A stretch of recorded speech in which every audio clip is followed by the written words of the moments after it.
Anak ng tao'y dumating upang sarili hain, lingkod manunubos natin.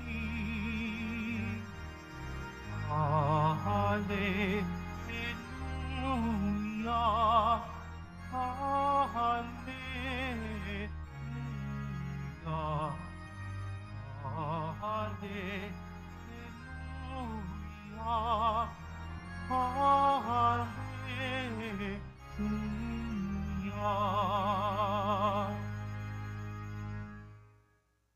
Sumainyo ang Panginoon. At sumaiyo rin. Ang mabuting balita ng Panginoon ayon kay San Marcos. Papuri sa iyo, Panginoon. Noong panahong iyon, nasa daan ang mga alagad patungong Jerusalem. Nauna sa kanila si Jesus. Nangangamba ang mga alagad at natatakot naman ang mga taong sumusunod sa Kanya. Ibinukod ni Jesus ang 12 at sinabi ang mangyayari sa Kanya. Wika niya, ngayoy paahon tayo sa Jerusalem. Ang anak ng tao'y ipagkakanulo sa mga punong saserdote at sa mga iskriba. Kanilang hahatulan siya ng kamatayan at ibibigay sa mga hentil. Siya'y tutuyain nila, luluran, hahagupitin at papatayin. Ngunit muli siyang mabubuhay pagkaraan ng 3 araw. Lumapit kay Jesus sina Santiago at Juan na mga anak ni Zebedeo. At ang sabi, Guro, may hihilingin po sana kami sa inyo. Ano yun? Tanong ni Jesus. Sumagot sila, sana'y makaupo kami katabi ninyo sa inyong kaharian, isa sa kanan at isa sa kaliwa. Hindi ninyo nalalaman ang inyong hinihingi, sabi ni Jesus. Mababata ba ninyo ang hirap na babatahin ko? Pabibinyag ba kayo sa binyag na daranasin ko? Opo, tugon nila. Sinabi ni Jesus, ang hirap na babatahin ko'y babatahin nga ninyo. At kayo'y bibinyagan sa binyag na daranasin ko. Ngunit wala sa akin ang pagpapasya kung sino ang mahuupo sa aking kanan at sa aking kaliwa. Ang mga luklukang sinasabi ninyo'y para sa mga pinaghahandaan. Nang marinig ito ng 10 alagad, nagalit sila sa magkapatid, kaya't pinalapit sila ni Jesus at sinabi, alam ninyo na ang mga itinuturing na pinuno ng mga hentil ay siyang pinapanginoon, at ang mga dinadakila ay siyang nasusunod. Ngunit hindi ganyan ang dapat umiral sa inyo. Sa halip, ang sino man sa inyo ang ibig maging dakila, ay dapat maging lingkod, at sino mang ibig maging pinuno, ay dapat maging alipin ng lahat. Sapagkat ang anak ng tao ay naparito, hindi upang paglingkuran, kundi upang maglingkod, at ibigay ang kanyang buhay sa ikatutubos ng marami.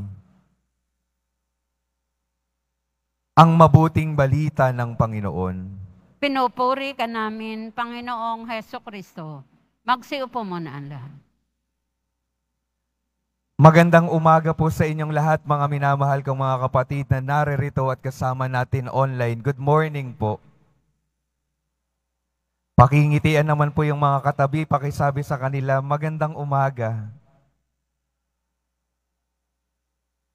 Ayan, pakilakihan pa po ang ngiti. Ayan. Ngayong araw po, napakaganda po ng ating mga pagbasa kasi may unang ipinapaalala sa atin ng Panginoon na napakahalaga. Yung una pong napakahalagang ipinapaalala sa atin ng ating Panginoon sa pamamagitan ng apostol na si San Pedro, na ang dahilan kung bakit tayo naligtas, kung bakit tayo natubos, ay walang iba kundi ang ating mahal na poong Jesus Nazareno. Walang ibang bagay sa ating mundo, walang ibang yaman sa mundong ito ang naging dahilan kung bakit tayo natubos sa ating kasalanan. Isa lang po yung dahilan. At ito yung buhay na inialay ng ating Poong Jesus Nazareno para sa ating lahat. Dahil sa Kanya, nabuksan ang pintuan ng langit para sa ating lahat. Kaya ano pong dapat nating gawin? Ginawa na po ng Diyos yung Kanyang parte. Ginawa ni Jesus yung Kanyang parte. Pero dapat piliin pa rin natin na mapasok at masundan yung ating Panginoon. Ginawa na ng Diyos, nasa sa atin pong desisyon kung nanaisin nating matanggap yung buhay na walang hanggan na Kanyang binuksan para sa ating lahat. Kaya magandang tanungin sa ating mga sarili sa ngayon, nais ba talaga natin na matanggap yung kaligtasan na nais ibigay ng Diyos sa atin? Tanong ko po sa inyo, nais po ba ninyo? Amen po ba? Kung nais po natin, yung ikalawa pong imbitasyon sa atin sa araw na ito, sabi po sa unang pagbasa, lahat ng bagay sa mundong ito ay mawawala at lilipas. Anong mananatili? Ang salita ng Diyos. Kung gusto nating manatiling buhay, magpasawalang hanggan, ating tatanggapin sa ating buhay ang salita ng Diyos at atin itong susundan. Kaya kung titingnan po natin sa ating mundo, maraming mga tao, maraming mga puwersa ang nagnanais na alisin ang salita ng Diyos sa ating mga buhay. Gusto nilang mas malakas yung maging boses at salita nila. At ito ay nagmumula sa salita ng kasamaan. Gustong alisin, huwag niyong sundin yan. Huwag niyong sundin ang simbahan. Huwag niyong sundin ang sinasabi ng ating pananampalataya ng mga pinuno ng simbahan. KJ lamang ang mga iyan. Sundin ninyo kung anong gusto ninyo. Sundin ninyo kung anong magpapaligaya sa inyo. Ganon po kung minsan nagsasalita ang boses ng masama, ang boses ng demonyo. Sasabihin, sundin mo lang kung anong magpapasaya sa iyo. Hayaan mo sila. KJ ang mga iyan. Pero mga minamahal kong mga kapatid, tandaan po natin, kung susundin lamang natin lahat ng magpapaligaya sa atin, makikita po natin na kung minsan yung mga bagay na magbibigay ng kasiyahan sa atin, hindi naman talaga magbibigay ng kaligtasan sa ating mga buhay.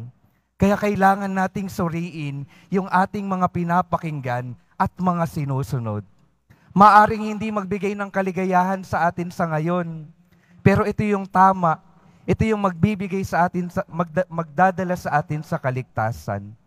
Mahirap piliin sa ngayon, pero sa kalaunan, kapag tiningnan natin ang kabuuan, ito yung tunay na magbibigay ng kaligtasan sa ating mga buhay.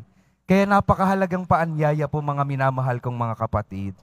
Bago tayo tunay na maniwala, bago tayo tunay na sumunod sa mga naririnig natin sa mundong ito, kailangan napakamatingkad muna sa atin kung ang atin bang mga naririnig ay kalooban ng Diyos. Ito ba ang nais ng Diyos para sa ating mundo? Ito ba ang nais ng Diyos para sa ating mga buhay? Dahil kapag patuloy po nating pinakinggan ang boses ng mundo at patuloy nating inalis ang boses ng Diyos sa ating buhay, masasayang po yung napakagandang tahanang inihanda ng Diyos sa kalangitan para sa ating lahat. Kaya mga minamahal kong mga kapatid, palaging tandaan, ano po yung mananatili magpakailanman? Salita ng Diyos. Kaya nawa, patuloy nawa na ang salita ng Diyos ang magbigay ng gabay sa ating buhay upang ang ating buhay manatili magpasawalang hanggan. At pinapaalala din po sa atin ng Panginoon na oo, ibinigay niya ang kanyang buhay para sa ating kaligtasan. Binibigyan niya tayo ng gabay sa pamamagitan ng salita niya para tayo ay mapabuti dito sa mundong ito. Sa ating ebanghelyo po, ipinapaalala naman ng ating Panginoon na nawa yung ating pagtingin sa Kanya, pagkilala sa Kanya, yung pagkilala sa Kanyang pagbibigay ng sarili, nawa itulak tayo sa tunay na paraan ng paglilingkod. Yung pagbibigay ng sarili, pagmimisyon, pagbabahagi ng mabuting balita sa ating kapwa. Sana yung pagmamahal ng Panginoon para sa ating lahat, ito yung magbigay ng inspirasyon para tayong lahat patuloy na magbigay ng ating sarili para sa ibang mga tao, para sa ating mga kapwa, upang lahat po tayo tunay na makaranas ng kaligtasan sa ating mga buhay. Mga minamahal kong mga kapatid, 3 mahalagang paalala po sa ating lahat.